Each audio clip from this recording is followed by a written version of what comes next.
সেই সময়ৰ লুইনজ্যোতি গগৈৰ দৰে আছুৰ নেতাসকলে কংগ্ৰেছৰ লগত লেটি পৰাটো আমাৰ কাৰণে দুৰ্ভাগ্যজনক। গতিকে এনেকুৱা ধৰণে এতিয়া অসমীয়া জাতি এক হ'ব লাগিব। সকলোৱে আমি জাতিটোক ৰক্ষা কৰিবৰ কাৰণে আমি অবৈধ বিদেশী বহিষ্কাৰ কৰাৰ যি সপোন আছিল শ্বহীদসকলৰ, সেইখিনি বাস্তৱত ৰূপায়ণ কৰিবৰ কাৰণে আমি এক হ'ব লাগিব। আৰু আমি যে এনেধৰণৰ কংগ্ৰেছ চৰকাৰৰ দিনতেই এনেধৰণে হত্যা হৈছিল, অসমীয়া জাতি কিমান ধৰ্ষিতা হ'ল, কিমান অত্যাচাৰ হ'ল, কিমান পংগু হ'ল, আজিও আমাৰ সমাজত তেওঁলোকে এনেকৈ নিৰ্যাতিত হিচাপে জীয়াই আছে। আৰু আমি চৰকাৰখনে যিমান পাৰোঁ সহায় কৰিছোঁ, কিন্তু সেই সময়ত নেতৃত্ব দিয়া আছুৰ বহু বিষয়ৰ এতিয়া কংগ্ৰেছৰ লগত যোগদান কৰা, কংগ্ৰেছৰ লগত লেলিমেট কৰাটো অসমৰ ৰাইজে কেতিয়াও সহ্য নকৰে। আৰু এইটো তেওঁলোকৰ আদৰ্শৰ, তেওঁলোকৰ পৰিপন্থী কাম কৰিছে। আৰু তেখেতসকলে যে ক্ষমতাৰ কাৰণে আন্দোলন কৰিছিল সেই কথাটোহে প্ৰমাণ হৈ গ'ল। কিন্তু জাতিক ৰাখিবলৈ, শ্বহীদক সন্মান কৰিবলৈ যে তেওঁলোকৰ মাজত তিল মানুহ জাতীয় চেতনা নাই, এই কথাটো প্ৰমাণ হৈছে। সেই সময়ৰ লুইনজ্যোতি গগৈৰ দৰে আছুৰ নেতাসকলে কংগ্ৰেছৰ লগত লেটি পৰাটো আমাৰ কাৰণে দুৰ্ভাগ্যজনক। গতিকে এনেকুৱা ধৰণে এতিয়া অসমীয়া জাতি এক হ'ব লাগিব। সকলোৱে আমি জাতিটোক ৰক্ষা কৰিবৰ কাৰণে আমি অবৈধ বিদেশী বহিষ্কাৰ কৰাৰ যি সপোন আছিল শ্বহীদসকলৰ, সেইখিনি বাস্তৱত ৰূপায়ণ কৰিবৰ কাৰণে আমি এক হ'ব লাগিব।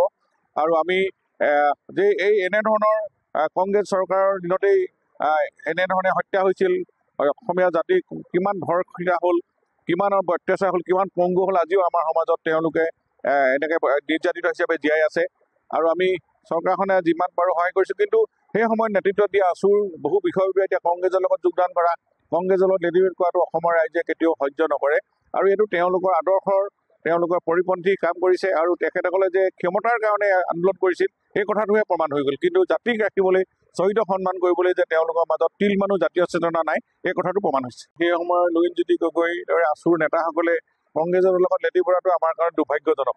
গতিকে এনেকুৱা ধৰণে এতিয়া অসমীয়া জাতি এক হ'ব লাগিব। সকলোৱে আমি জাতিটোক ৰক্ষা কৰিবৰ কাৰণে আমি অবৈধ বিদেশী বহিষ্কাৰ কৰাৰ যি সপোন আছিল শ্বহীদসকলৰ, সেইখিনি বাস্তৱত ৰূপায়ণ কৰিবৰ কাৰণে আমি এক হ'ব লাগিব। আৰু আমি যে এনেধৰণৰ কংগ্ৰেছ চৰকাৰৰ দিনতেই এনেধৰণে হত্যা হৈছিল, অসমীয়া জাতি কিমান ধৰ্ষিতা হ'ল, কিমান অত্যাচাৰ হ'ল, কিমান পংগু হ'ল, আজিও আমাৰ সমাজত তেওঁলোকে এনেকৈ নিৰ্যাতিত হিচাপে জীয়াই আছে। আৰু আমি চৰকাৰখনে যিমান পাৰোঁ সহায় কৰিছোঁ, কিন্তু সেই সময়ত নেতৃত্ব দিয়া আছুৰ বহু বিষয়ৰ এতিয়া কংগ্ৰেছৰ লগত যোগদান কৰা, কংগ্ৰেছৰ লগত লেলিমেট কৰাটো অসমৰ ৰাইজে কেতিয়াও সহ্য নকৰে।